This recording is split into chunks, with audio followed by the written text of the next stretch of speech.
우리하고 협동조합의 최승표 대표이고요. 오늘은 온라인으로 제가 좀 뵙고 싶은 분이 있어가지고 한 분을 초대를 했습니다. 예, 부산에 계시는데 저 송봉길 대표님이라고 직접 소개를 좀 해주시죠. 예, 대표님. 네, 네. 안녕하세요. 저는 부산에서 멘탈 트레이닝 센터를 운영하고 있는 대아이 송봉길이라고 합니다. 예, 오늘 이렇게 대표님 덕분에 또 다양한 분들과 만나서 인사할 수 있게 돼서 대단히 기쁘게 생각하고 있습니다. 정말 기쁜 얼굴이시네. 네네네네. 저희가 아, 또 진짜 되게, 네. 저희가 처음 뵌 게 아마 그 이용훈 코치님, 네네. 이용훈 코치님을 모시고 제가 학생야구 선수들 대상으로 이제 음, 백일학교라고 음, 음, 작년 가을 겨울 지날 때 한번 한 적이 있었는데 그때 이용훈 코치님이 꼭 한번 같이 모시고 싶은 분이 있다고 하셔가지고 송봉길 멘탈 코치님을 모시고 오셔가지고 또 학생 선수들한테 좋은 말씀 많이 해주셨었죠. 하고 또 공교롭게 이번에 저희가 사회적 기업 그 창업보육센터에 또 나란히 당첨이 돼서 그쵸. 예, 그래서 또 교육도 며칠 같이 받고 그랬었습니다. 예. 음, 또 코로나 때문에 밥도 한 번도 못 먹었어, 둘이. 그러니까요. 그러니까 그게 진짜 밥을 한번 먹으면서 또 얘기를 하면 되게 다양한 얘기를 할 수 있을 것 같은데 그렇죠. 기회가 참 예. 쉽지가 않네요. 이제 뭐 언제 밥이나 한번, 뭐 식사나 한번, 소주나 한번 이 말이 우리 습관적으로 하는 말이 이제 싹 들어갈 것 음, 같아. 그러니까 이번 코로나로 인해서 이제껏까지 당연하다라고 했던 것들이 되게 많이 바뀌어 갈 거고, 음, 지금 많은 분들이 코로나가 끝나면이라는 그런 가정법으로 얘기들을 많이 하시는데, 아마 제 생각엔 이거는 끝나는 건 아니라 이제 그냥 여기와 함께 우리가 어떻게 살아가야 될지에 대한 고민을 해야 되는 시기인 것 같아요. 네. 사실 코로나로 인해서 이제 요새 코로나 블루라고 하는 현상들도 많이 일어나고 음, 있고, 뭐 운동선수뿐만 아니라 뭐 일반인들도 이제 어떤 우울감이나 뭐 음, 우울증, 불안감, 뭐 공황, 음, 뭐 이런 것들을 신고하는 음, 이야기하는 분들도 많아지고 있고 오늘 뭐 잠깐 보니까 또 여자분들이 그렇게 자살률이 높다 그러더라고요. 음, 음, 예, 음, 음, 특히 뭐 이유는 정확하게는 뭐 밝혀지진 않았는데 음, 이런 거 보면 우리가 그 이전 어느 때보다 좀 정신 건강, 어떤 뭐 선수들의 뭐 퍼포먼스 향상을 위한 어떤 멘탈 스킬, 뭐 멘탈 컨디셔닝, 음, 멘탈 트레이닝 이런 측면뿐만 아니라 그냥 멘탈 헬스 자체, 예, 일반인들과 운동선수들의 멘탈 헬스 자체에도 이전보다 훨씬 더 많은 관심을 기울여야 되는 음, 시기가 된 것 같아요. 예.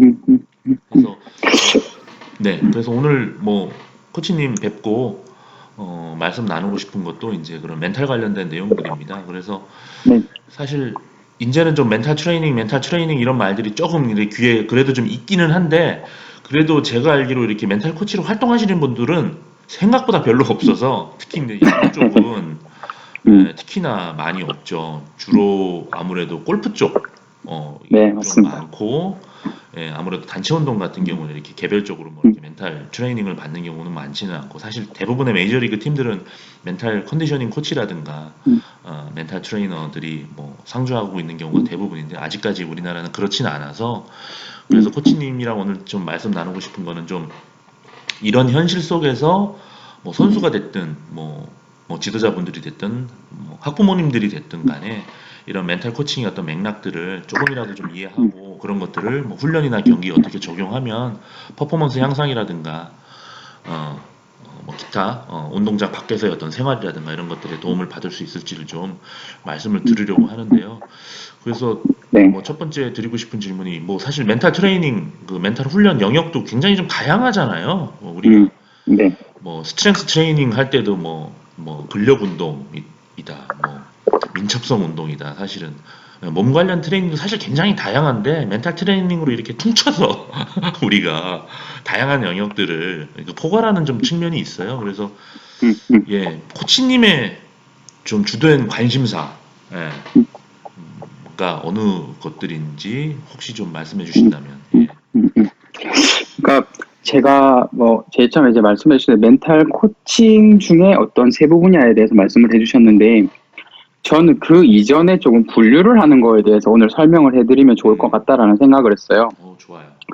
네, 그 한국에서 지금 뭐 스포츠 멘탈과 관련해서 이제 용어들이 되게 혼용이 되어서 사용이 되고 있거든요. 음, 뭐 제일 대표적인 게 뭐 스포츠 심리 상담사, 그리고 스포츠 멘탈 코칭, 그리고 제가 이제 사용하고 있는 단어는 멘탈 트레이닝이라는 단어를 사용하고 있는데 주로 그 세 가지 정도로 나눠 볼 수 있을 것 같은데요.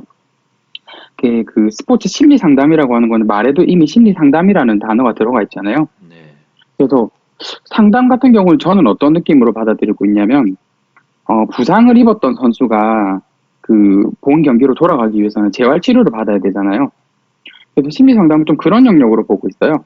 그러니까 이게 몸에 부상을 당하는 것처럼 마음에도 부상을 받을 수 있죠. 뭐 누군가의 말로 상처를 받았다라든지 아니면 누군가의 행동이 나의 마음에 있어서 되게 치명적인 상처를 줬다라고 하면 저는 그거는 스포츠 심리 상담을 받아야 되는 영역이라고 생각을 하고 있어요.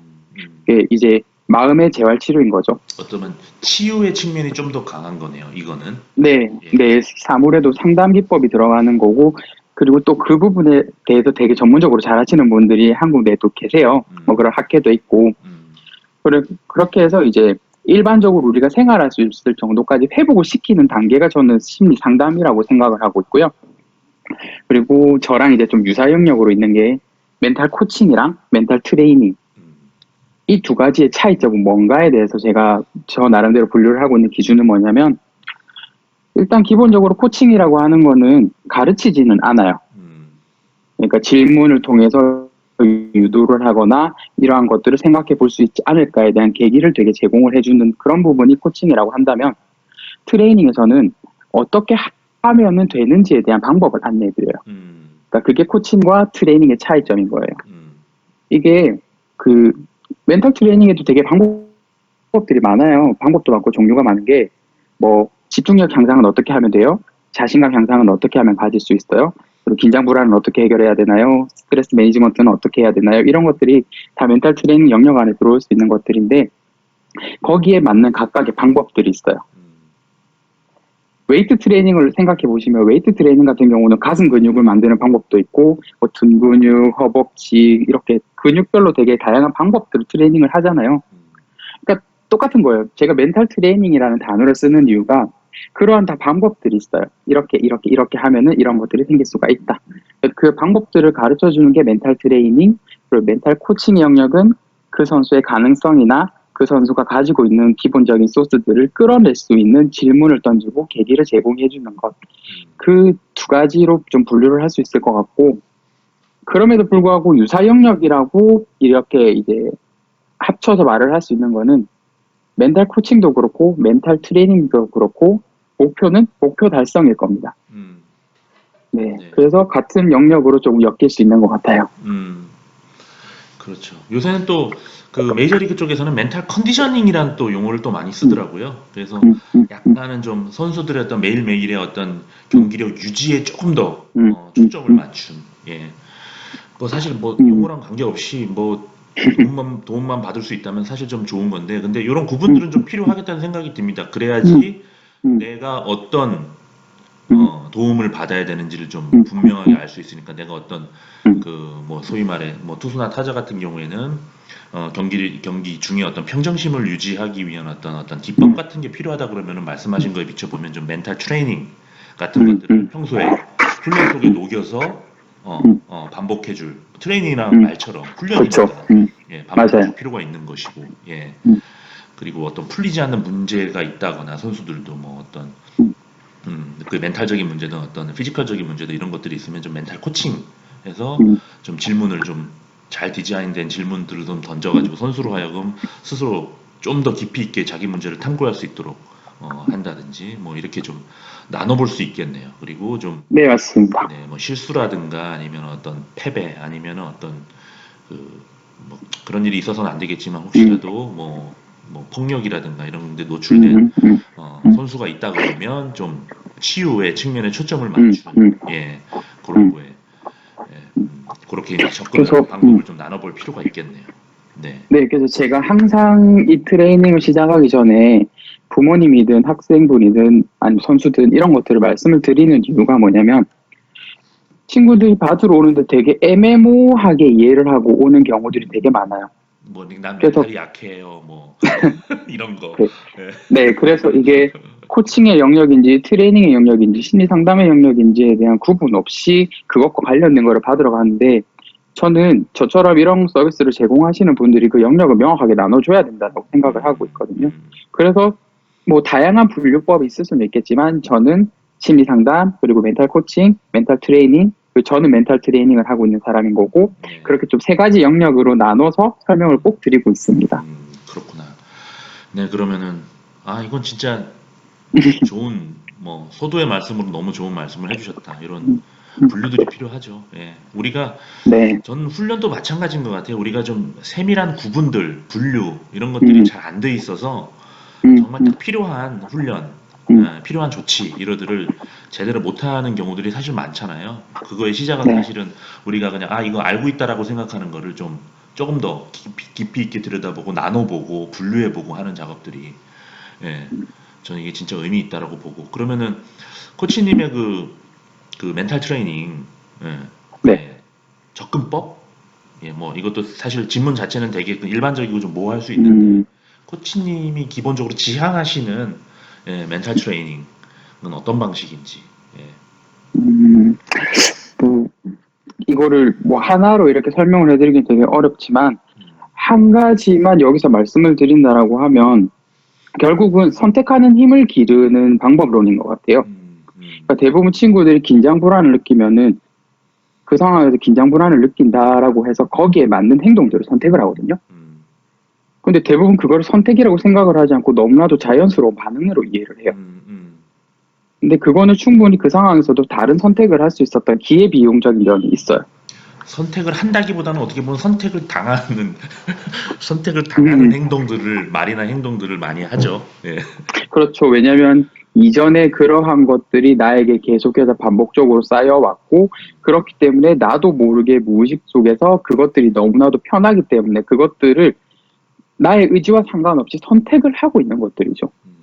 그래서 그것들에 대해서 다시 한번 거기에서 선택지를 넓혀놓고 그 선택지 중에서 가장 나에게 맞는 방법들을 찾고 그것들을 매일같이 반복적으로 의식적으로 진행을 하다가 보면 어느 순간 그게 편해지는 타이밍이 오면 그때 이제 멘탈 트레이닝의 효과 그리고 선수에게는 변화가 나타날 수 있을 거라고 저는 보고 그렇게 진행을 하고 있습니다. 그렇구나. 그러면 사실 이거는 개별적으로 상담을 하면서 풀어가야 하는 거긴 한데 그냥 조금 러프하게 좀 대충 한번 들여다본다 그러면 이를테면 야구 선수들이 많이 겪는 어려움 중에 하나가 이제 경기 중에 뭐 투수든 타자든 뭐 이전에 결과가 좀 안 좋았다든지 뭐 쳐서는 안 되는 공을 쳤다든지 아니면은 스트라이크인 줄 알았는데 심판이 뭐 볼을 콜을 했다든지 하면 이제 뭐 짜증이 나고 화가 나고 또 머릿속에 생각이 복잡해지고 방금 그거 잡아줬으면 되는데 지금 유리한 카운트인데 타자도 이제 마찬가지고 이렇게 막 생각들이 막 이렇게 올라올 때 그래서 뭐 프로 선수 좀 노련한 선수들 같은 경우에는 뭐 그런 것들을 처리하는 나름대로의 루틴 뭐 신체적인 루틴이든 어떤 정신적인 루틴이든 이렇게 가져가면서 그 상황을 진짜 말씀하신 것처럼 좀 주도적인 선택을 할 수 있도록 자기 어떤 그 멘탈적인 상태를 이렇게 모두를 좀 끌고 나갈 수 힘이 있는데 좀 어린 선수들은 그게 좀 어렵잖아요. 그런 경우에 좀 어떤 식으로 접근하도록 영업 비밀 딱 이전 단계까지만 말씀해 주십시오. 네, 뭐 제가 이거는 개개인별로 다 다른 내용이기 때문에 뭐 굳이 영업 비밀이라고 하기보다는 그것들을 얼마나 빨리 파악해내고 그것들에 맞는 것들을 찾아낼 수 있는가에 대해서 뭐 그런 건 개개인 상황별로 다르기 때문에 제가 뭐 일괄적으로 말씀을 드릴 수는 없는데요. 제가 한 가지 좀 사례를 말씀드리자면 그 투수나 타자들 같은 경우는 한번 그 공간에서 어떤 부정적인 생각이 들게 되면 그거를 벗어나기가 되게 어려워요, 사실은. 그런데 대부분 그 친구들이 그 당시에 그냥 어떻게 처리해야 되는지에 대한 방법을 모르다 보니까 그냥 이렇게 하다가 경기를 끝나버리는 거죠. 그 상황이 끝나버리게 되는데 어떻게든 빨리 끝내고 싶으니까 그게 뭐 방망이를 휘두르는 것이 됐든 어떻게든 공을 던지는 것이 됐든 빨리 끝내야 되겠다라는 생각을 하게 되는데 저는 거기서 좀 추천하는 방법 중에 한 가지가 뭐 이게 일괄적으로 다 맞지는 않겠지만 뭔가 추천하는 게 그 공간을 좀 벗어나라는 얘기를 해요. 그러니까 이게 야구의 룰을 어겨서는 안 돼요. 야구의 룰을 어기면 안 되는데 투수 같은 경우는 투수 플레이트에 그 발판에서 발을 빼고 뒤로 살짝 빠지는 거는 위반이 아니잖아요. 룰 위반이 아니고 타자 같은 경우도 타임을 걸고 그렇게 해서 타석에서 나오는 거에 대해서는 룰 위반은 아니에요. 충분히 그거는 그 선수들이 활용을 할 수 있는 것들인데 그런 선택지에 대해서 이것 생각을 해보질 않았다는 거죠. 그래서 그렇게 한번 숨을 고르고 들어가는 것만으로도 좀 기분 전환하는 데 도움이 될 수 있어요. 그런데 그 상황에서 그것만으로는 해결이 되지 않아요라고 하면은 자세를 바로 잡는다라든지 본인만의 주문을 외운다라든지 아니면 또 다른 무언가에 그 선수만이 활용할 수 있는 그러한 내용들을 이제 좀 개개인별로 잡아 나갈 수 있는 거겠죠. 네. 그 이제 그 선수마다의 어떤 사고 패턴, 어떤 감정이 올라오는 패턴들이 좀 다르기 때문에 이런 것들을 좀 대화를 통해서 확인한 다음에 그 선수에 맞는 어떤 처방들을 이렇게 좀 뭐 기법이면 기법이 될 수도 있을 거고 어떤 간단한 어떤 프로세스면 프로세스가 될 수도 있을 거고 그런 식으로 어떤 자기 지금 빠져 있는 어떤 생각이나 감정으로부터 이렇게 좀 탁 빠져나올 수 있는 것들을 좀 이렇게 마련해 주신다는 거죠. 예. 네, 그러니까 이게 가장 이해하기가 쉬운 게 제가 항상 웨이트 트레이닝, 제가 멘탈 트레이닝이라는 표현을 쓰는 것도 웨이트 트레이닝이랑 똑같은 원리거든요. 그럼 예를 들어 보면 고객이 왔어요, 웨이트 트레이닝장에. 근데 이분은 하체가 되게 발달은 되어 있는데 상체가 조금 많이 약한 부분이 있다라고 하면 상체 위주의 그런 것들을 메뉴를 짜서 이렇게 제공을 해주실 거잖아요, 밸런스를 맞춰서. 그것처럼 저도 이 선수가 어떤 상황에서는 되게 강한 모습을 보이는데 어떤 부분에 있어서 되게 약한 모습을 보인다라고 한다면 그것들을 파악을 해서 그 친구에게 맞는 것들을 방법을 제안을 하고 거기에 맞춘 트레이닝을 들어가야 된다라는 거예요.